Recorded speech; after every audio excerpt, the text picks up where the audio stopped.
হাদিসের প্রেমে পড়ে গিয়েছে। বিচারের দিন আল্লাহ দুজন পাপীকে বলবেন, তোমরা অনেক পাপ করেছ, তোমাদের কোনো ক্ষমা নেই, তোমরা জাহান্নামে যাও। আল্লাহ এমন এমন কথা শুনে একজন দৌড়ে জাহান্নামের দিকে ছুটবে, অন্যজন ধীরে ধীরে যাবে, কাঁদো কাঁদো চেহারায় বারবার আল্লাহর দিকে ফিরে তাকাবে। তখন আল্লাহ ওদের দুজনকে ডেকে প্রথম জনকে জিজ্ঞাসা করবে, জাহান্নাম তা কি তুমি তো জানো, তাহলে এত দ্রুত ছোটার কারণ কি?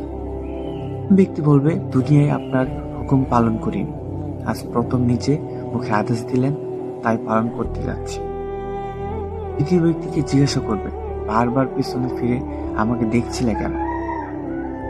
তখন দ্বিতীয় জন বলবে, দুনিয়ায় আপনার বান্দাদের কাছে শুনেছি আপনি অনেক পরম দয়ালু এবং ক্ষমাশীল।